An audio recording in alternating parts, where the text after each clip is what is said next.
Okay, this is the standard. We are writing a function defined by an expression in different but equivalent forms to reveal and explain different properties of the function. So we are working on writing them in different but equivalent forms. Now, we haven't looked at this before, but we're looking at how do we write a polynomial when it has a conjugate root.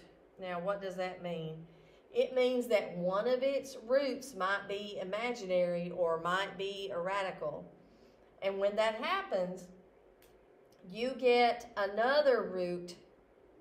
In other words, there's always a second one. So if you have an imaginary root of I, you will also have a root of negative I. If you have a root of 3 plus 2i, if they tell you that, you also have a root of 3 minus 2i. Same thing goes for radicals. If you have 3 plus 2 square roots of 5, you will have 3 minus 2 square roots of 5. So radicals do the same thing. If you had the square root of 3, you will also have the negative square root of 3 as a 0.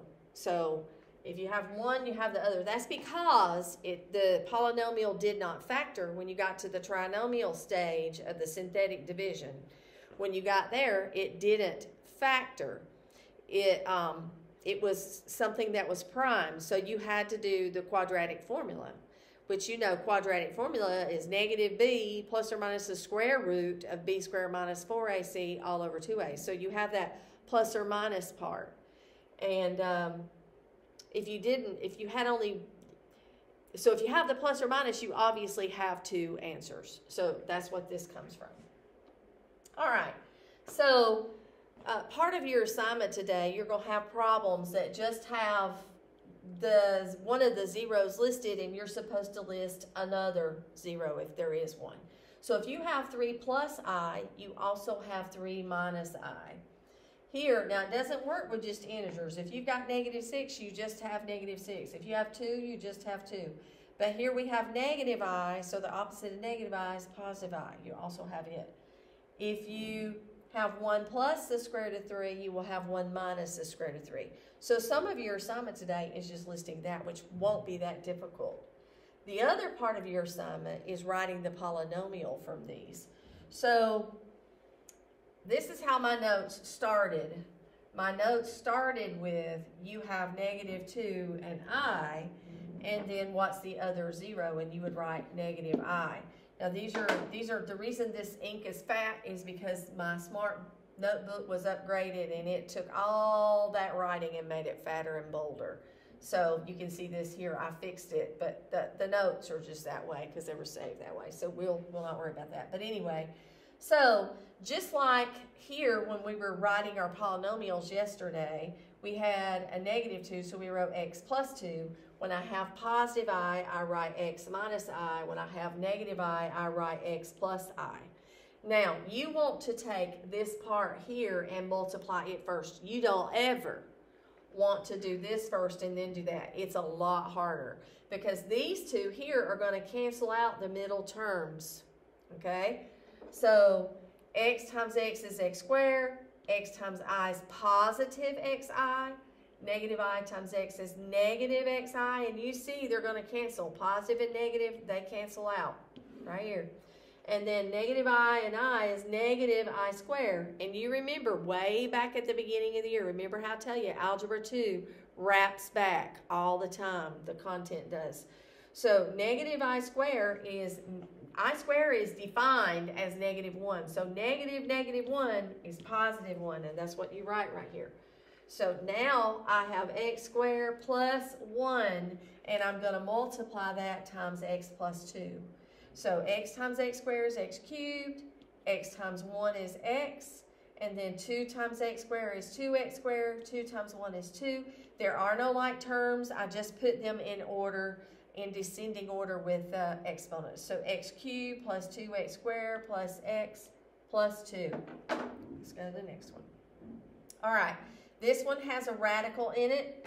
So my factor for negative 2 is x plus 2. If I've got 3 square roots of 2, I also have negative 3 square roots of 2. So I'm going to write down x minus 3 square roots of 2 and x plus 3 square roots of 2. And again, I want to do this math first. As irritating as it is, I want to do it first, and as mean as it's going to look, okay? So x times x is x squared. X times 3 square roots of 2 is going to be 3x onto the square root of 2. Then that's going to cancel out, and that's what's going to happen here. So negative 3 square roots of 2 times x is negative 3x square roots of 2. And then when we do 3 square roots of 2 times 3 square roots of 2, and one of them positive, one of them negative, that's going to be negative 9. 3 times 3 is 9. Square root of 2 times the square root of 2 is 2. That is the square root of 4, which is 2. But just realize when you have square root, you can actually lose that radical when you multiply a radical times itself. So 9 times 2 is 18. That's why that's written there. This canceled out. So my answer is x squared minus 18. And then I take that binomial and multiply it by x plus 2. So x times x squared, x cubed, x times negative 18, negative 18x, 2 times x squared, 2x squared, and 2 times negative 18, negative 36.